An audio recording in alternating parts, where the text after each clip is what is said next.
Oke, bismillahirrahmanirrahim. Assalamualaikum warahmatullahi wabarakatuh. Waalaikumsalam Waalaikumsalam warahmatullahi warahmatullahi wabarakatuh. wabarakatuh. Alhamdulillah. Terima kasih sudah bergabung di kelas saya, Pak Jianto, Bu Sri Murtinisi, sama Pak Arif Safi'i. Semuanya sehat, nggih? Alhamdulillah sehat. Alhamdulillah. Alhamdulillah sehat. Ya, semoga selalu diberi kesehatan. Eh, jadi di pertemuan ini kita akan sharing-sharing sedikit materi tentang profil pelajar Pancasila. Ya. Oke, sebelumnya sudah pernah tahu belum apa itu profil pelajar Pancasila, Bapak? Belum, Pak. Taunya Belum, nggih. profil Belum, sekolah. Bapak. Oh, profil sekolah nih, beda ini. Nanti mungkin antara profil sekolah dan profil pelajar Pancasila itu nanti ada sinkronisasinya. Oke. Jadi saya masuk ke PowerPoint. Bentar, nggih. Ya sudah. Ya.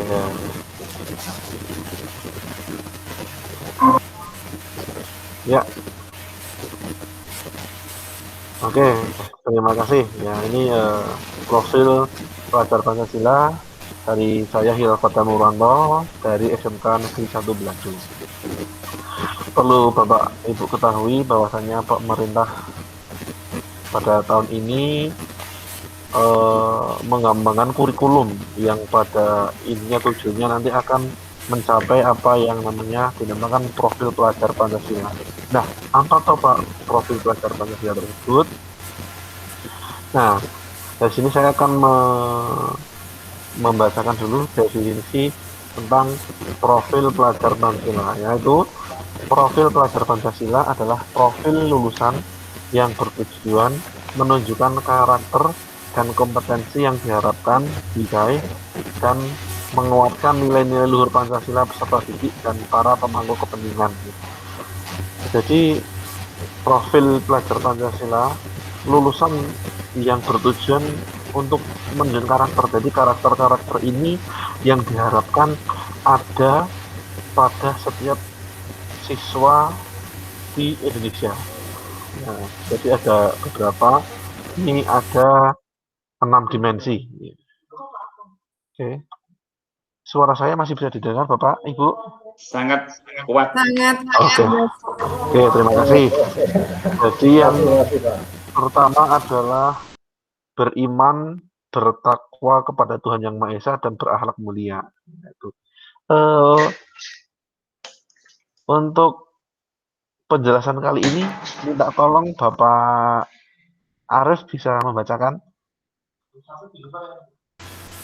Ya Pak, bisa Pak.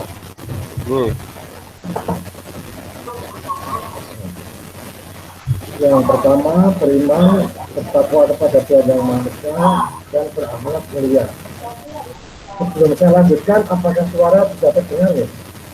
Siap, Bapak. Sangat kuat, Pak. Terdengar, Bapak. Dan saya lanjut. Pelajar Indonesia yang menghayati keberadaan Tuhan dan selalu berupaya mentaati perintah serta menjauhi larangan sesuai dengan ajaran agama dan kepercayaan yang dianutnya. Beriman dan bertakwa kepada Tuhan Yang Maha Esa diwujudkan ke dalam akhlak yang mulia, baik dalam beragama, akhlak yang baik pada diri sendiri, kepada sesama manusia, kepada alam dan kepada negara Indonesia. Sementara itu, Hilal. Oke, terima kasih sekali Bapak Arif. Jadi memang beriman, bertakwa kepada Tuhan Yang Maha Esa dan berakhlak mulia itu nanti harapannya adalah siswa-siswa di Indonesia itu mempunyai akhlak-akhlak mulia baik agama maupun bersosial ya. Bersosial di dalam masyarakat dan bersosial mungkin kalau sekarang adalah di dunia maya ya. Yang kedua adalah kebinekaan global. Saya minta tolong untuk Bu Sri, monggo minta tolong untuk dibacakan. Terima kasih, Mas Hilal. Yang kedua, berkebinekaan yang global. Pelajar Indonesia yang berbinekaan global memiliki identitas diri yang matang, mampu menunjukkan dirinya sebagai representasi budaya, Luhur, eh, luhur. bangsanya sekaligus memiliki wawasan serta keterbukaan tentang eksistensi ragam budaya, daerah, nasional, dan global. Pelajar Indonesia memiliki sikap menghormati keberagaman dan terkuasai terhadap Perbedaan. perubahan ya. Perbedaan. Untuk mencapai kebinekaan global, pelajar Indonesia harus dapat mengenal dan menghargai budaya dalam berkomunikasi dan berinteraksi antar budaya, berefleksi dan bertanggung jawab terhadap pengalaman kebinekaan serta keadilan sosial. Terima kasih. Terima kasih Ibu Binti. Jadi maksud dalam di sini adalah berkebinekaan global. Jadi sesuai dengan Pancasila ya, atau Indonesia sendiri yang mempunyai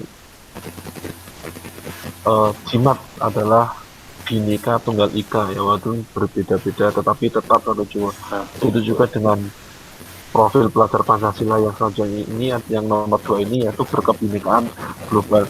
Artinya pelajar Indonesia itu bisa mengenal budayanya, bisa menghargai budayanya, dan bisa berkomunikasi antar budaya-budaya, karena budaya di Indonesia itu banyak.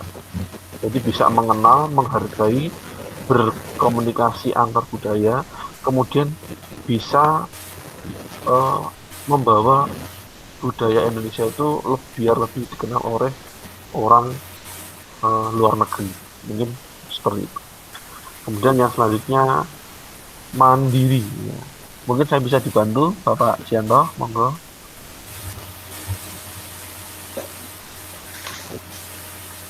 Pelajar Indonesia memiliki prakarsa atas pengembangan dirinya yang tercermin dalam kemampuan untuk bertanggung jawab, memiliki rencana strategis, melakukan tindakan dan merefleksikan proses dan hasil pengalamannya.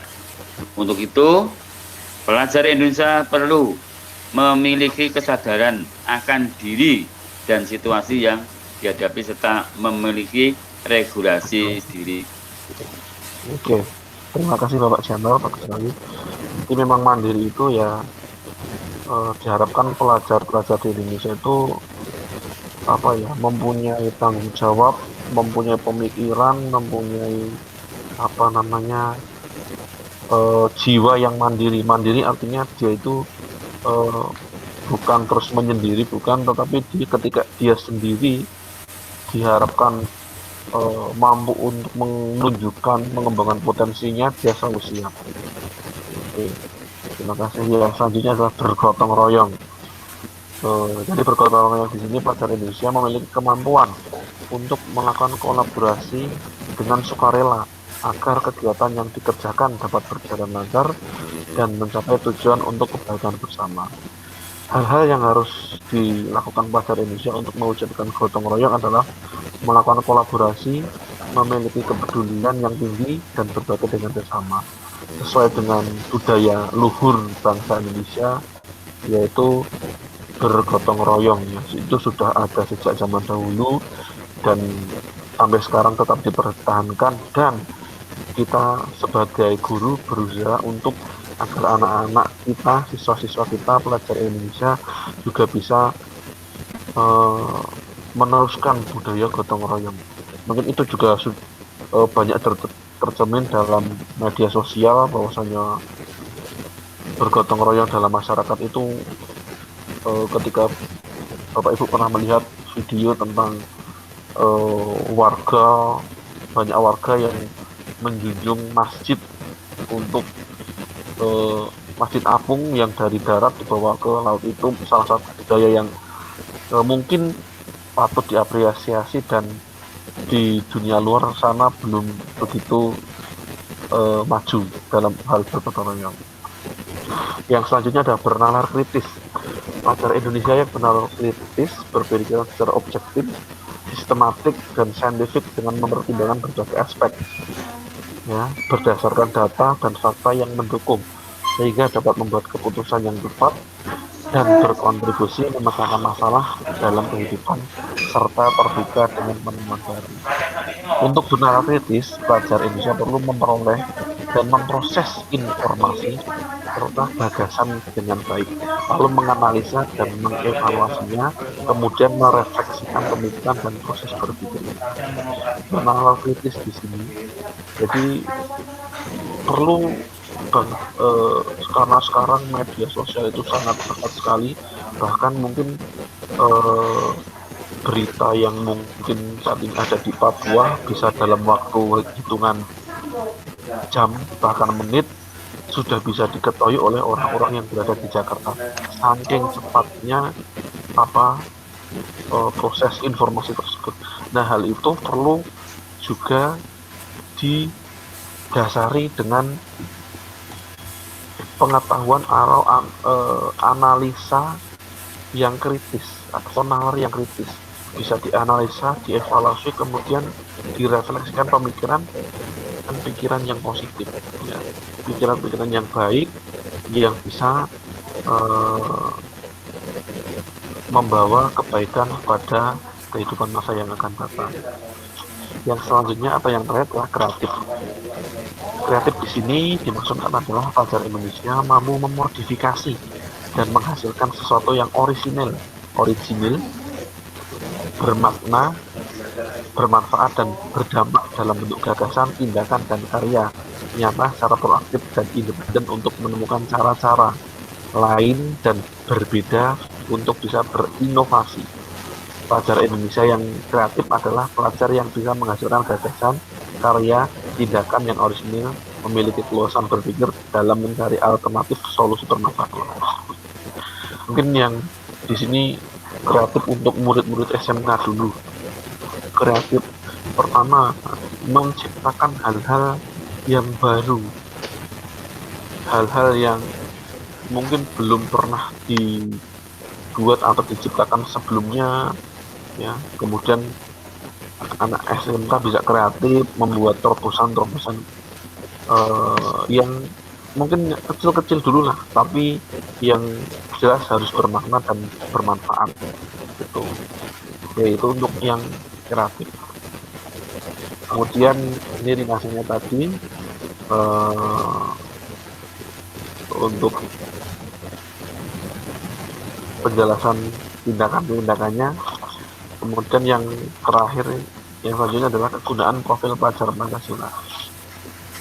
Sesuai dengan tujuan pendidikan nasional dalam Undang-Undang Republik Nomor 20 Tahun 2003 tentang Sistem Pendidikan Nasional, ya, itu juga dari Ki Hajar Dewantara dengan mengkonstruksi visi pendidikan Indonesia yang penting untuk dijadikan acuan sistem pendidikan nasional. Pendidikan diselenggarakan agar individu dapat menjadi manusia yang beriman dan bertakwa kepada Tuhan Yang Maha Esa, berakhlak mulia, sehat, berilmu, cakap, kreatif, mandiri, dan menjadi warga negara yang demokratis serta bertanggung jawab. Jadi profil pelajar Pancasila di sini diharapkan cermin dalam pada setiap diri peserta didik Indonesia. Untuk penerapan profil pelajar Pancasila di sini bisa dilihat dari gambar yang sudah tampak di layar Bapak Ibu, di mana profil pelajar Pancasila itu ada di pusatnya atau intinya atau tujuannya, bahkan yang di dalam diri setiap skala. Nanti untuk pelaksanaannya bisa tercermin dalam proyeknya, dalam intrakurikulernya, dalam kegiatan ekstrakurikulernya yang akan menjadikan secara otomatis untuk dijadikan sebagai budaya sekolah. Ya, jadi ketika budaya sekolah baik, nah ketika budaya sekolah baik, harapannya siswa-siswa juga mempunyai budaya yang baik sesuai dengan profil pelajar Pancasila. Itu Bapak Ibu semuanya, presentasi materi dari saya. Profil pelajar Pancasila sendiri akan sangat berhasil berkat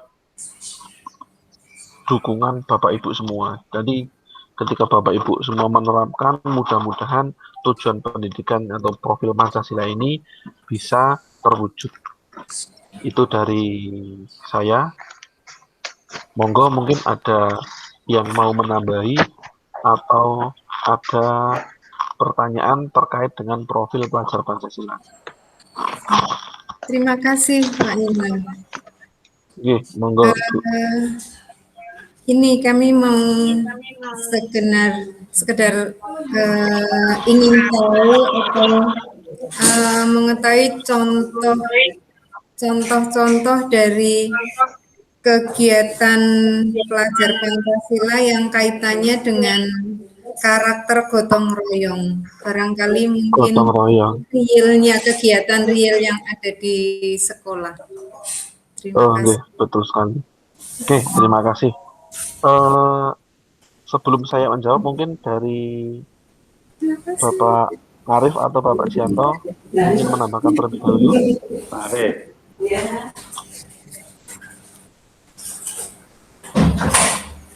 Saya cuma mau nanti istilahnya apa Mas Bilal. Saya yang tadi pernah kritis itu memang saya ini masukan dengan pertanyaan ya. Bukan masukan cuma istilahnya gambarannya. Tapi yang informasi dari sana itu dari Papua langsung bisa kita akses gitu memang betul untuk anak-anak dengan model pembelajaran pelajar Pancasila diharapkan tidak terjadi hoax. Zaman sekarang kan gitu, informasi ini diolah karena tidak benar langsung jadi hoax. Jadi kabar yang tidak pas gitu, menurut saya Mas. Jadi dengan adanya kurikulum ini atau pelajaran ini, istilahnya nanti akan lebih banyak mengurangi pemikiran-pemikiran yang negatif. Terima kasih sudah Mas Bilal. Terima kasih Bapak. Jadi mungkin dari Pak Arif tadi adalah bergotong royong dalam berkomunikasi. Mungkin kalau dalam pembelajaran mungkin ketika pelajaran PJOK yang notabene pada intinya adalah pembelajaran praktek, mungkin hal-hal yang sulit akan hal yang tidak bisa dilaksanakan secara sendiri. Misalkan ada pelajaran senam membutuhkan membawa matras, satu anak tidak bisa membawa sendiri, nah bergotong royong, bekerja sama. Ataupun dari hal sisi yang lebih penting lagi, misalkan dalam hal satu anak ada yang memang mahir dalam salah satu permainan, salah satu teknik permainan, dan salah satunya ada yang tidak bisa lah. Kemudian untuk yang bisa tadi mengajari yang tidak bisa, kemudian terjadilah saling membantu, bekerja sama atau bergotong royong sehingga dari kedua anak tersebut bisa sama-sama menguasai materi. Begitu. Ngoten Bu Sri. Terima kasih Pak Iman. Menambahkan sedikit Mas Bilal. Bapak. Antaranya seperti tadi yang Mas Bilal katakan, istilahnya di Pemda itu kan juga di Jasmani itu juga ada kerjasama dalam tim. Jadi setiap tim yang kerjanya permainan yang melibatkan banyak orang, unsur utama untuk istilahnya kesuksesan atau apa-apa harus ada kerjasama. Betul sekali Pak. Itu aja Mas, bukan hanya Mas. Terima kasih Mas. Betul. terima kasih Pak Arif. Memang inti dari kadang permainan-permainan itu kerjasama Pak ya, pada intinya ya. Kalau misalkan dalam permainan bola voli, semuanya bisa melakukan smash, semuanya bisa melakukan passing, tetapi ketika tidak ada kerjasama, kabeh pengen nyemes kabeh pengen tadi Tapi hancur. kejadian itu tidak jadi. Pengen nomor Nah, satu. perlunya kerjasama pengen. Ya, terima kasih Bapak Arif. Iya, Pak. Oke, mungkin yang Terima lain, kasih Pak Arif. Bu Sri cukup apa? Cukup jelas. Oke, Terima kasih. oke. Terima kasih Pak Monggo, Ilham. oke, sampun. Mungkin itu saja yang materi dari profil pelajar Pancasila. Semoga kita bisa menjadi guru-guru yang bisa membuat anak-anak kita menjadi hebat, menjadi sukses di masa depan, sesuai dengan kurikulum baru ini sebagai siswa yang berprofil pelajar Pancasila. Terima kasih atas perhatiannya. Salam olahraga. Saya. Olahraga. Terima kasih.